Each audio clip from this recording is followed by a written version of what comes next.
Pasar persaingan sempurna adalah sebuah jenis pasar dengan jumlah penjual dan pembeli yang sangat banyak dan produk yang dijual bersifat homogen.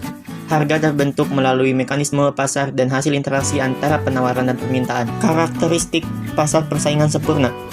Yang pertama, banyak pembeli dan banyak penjual. Karena ada banyak jumlah penjual, produksi barang pun dibatasi menjadi lebih sedikit. Jika misalnya ada satu penjual berusaha menaikkan harga produk, hal tersebut tidak akan berpengaruh pada harga pasar. Pasalnya, ketika satu penjual bermasalah, maka akan sangat mudah untuk digantikan oleh penjual lain. Yang kedua, barang yang ditawarkan untuk dijual sebagian besar sama. Ketika kondisi barang yang dijual sebagian besar sama, kemungkinan masyarakat akan kesulitan untuk membedakan produk penjual yang satu dengan yang lainnya. Hal ini bisa cukup menguntungkan karena akan sangat mudah untuk mengganti produk dari penjual satu dengan produk dari penjual lainnya. Yang ketiga, perusahaan dapat dengan bebas masuk atau keluar dari pasar. Maksudnya, jika penjual atau perusahaan ingin membuka bisnisnya, maka ia bisa melakukannya dengan bebas. Proses maksimasi laba atau disebut juga konsep margin. Jika Q meningkat 1 unit, penerimaan akan meningkat sebesar MR dan biaya meningkat sebesar MC. Pada setiap Q dengan MR lebih besar dari MC, peningkatan Q akan meningkatkan laba. Sedangkan pada Q dengan MR lebih kecil dari MC, penurunan Q akan meningkatkan laba. Shutdown dan exit. Pengertiannya, shutdown berarti keputusan jangka pendek perusahaan untuk tidak berproduksi selama periode waktu tertentu karena kondisi pasar. Sedangkan exit berarti keputusan jangka panjang perusahaan untuk keluar dari pasar. Keputusan perusahaan untuk shutdown dan exit akan sama-sama kehilangan biaya penerimaan atau total revenue. Kemudian, shutdown akan menghemat biaya VC atau variable cost, tetapi tetap membayar FC. Sedangkan exit akan tetap menghemat TC, kemudian FC-nya 0 di jangka panjang. Kemudian shutdown akan terjadi jika total revenue atau pendapatannya itu kurang dari FC atau variable cost. Jika kedua sisi dibagi Q untuk menyatakan keputusan perusahaan, yakni TR per Q kurang dari VC per Q, maka akan shutdown pada titik P kurang dari AVC. Sedangkan exit terjadi jika TR kurang dari TC.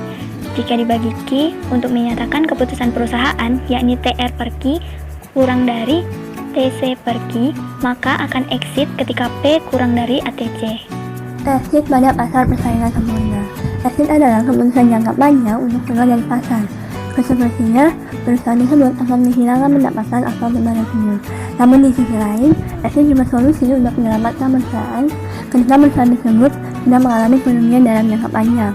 Oleh karena itu, perusahaan exit jika TR kurang dari TC atau apabila dibanding dengan Q, maka P kurang dari ATC. Inilah kondisi di mana perusahaan mengalami kerugian. Kemudian enter. Enter adalah keputusan jangka panjang sebuah perusahaan baru untuk masuk ke dalam pasar. Enter dilakukan dalam penimbangan keuntungan yang bisa didapat jika perusahaan masuk ke dalam pasar, di mana TR lebih besar dari TC atau P lebih besar dari ATC. Perhatikan grafik di samping. Perusahaan rugi ketika P1 kurang dari P2. Jika hal ini terus berlangsung, maka perusahaan akan memutuskan untuk exit. Kemudian untung didapat saat P3 lebih besar dari P2. Dalam pertimbangan ini, perusahaan akan enter. Kemudian titik X yang disebut dengan zero economic profit atau laba sama dengan 0, yaitu ketika P2 sama dengan ATC. Mengapa perusahaan tetap beroperasi ketika laba sama dengan 0? Alasannya, yang pertama, laba ekonomi adalah penerimaan TR dikurangi semua biaya, di mana termasuk biaya implisit seperti opportunity cost dari waktu dan uang pemilik usaha. Yang kedua, dalam keseimbangan laba 0. Yang ketiga, perusahaan mendapat laba yang cukup untuk menutup semua biaya akuntansi ditambah biaya implisit. Yang keempat, laba akuntansi adalah positif. Surplus konsumen, surplus produsen, dan kesejahteraan. Surplus konsumen adalah manfaat yang dicapai konsumen ketika mereka dapat membeli barang atau jasa dengan harga lebih rendah dari yang bersedia mereka bayarkan. Bisa dilihat pada gambar, pada QE, maka harga yang ditebus adalah PE. Padahal konsumen rela membayar lebih tinggi jika Q yang dibeli kurang dari QE. Jadi, surplus konsumen atau SK adalah area AEPE.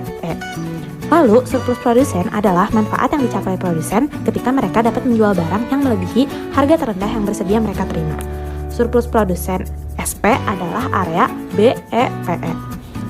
Total kesejahteraan adalah surplus konsumen ditambah surplus produsen. Pasar beras, pasar sayur, pasar buah, dan lain-lain.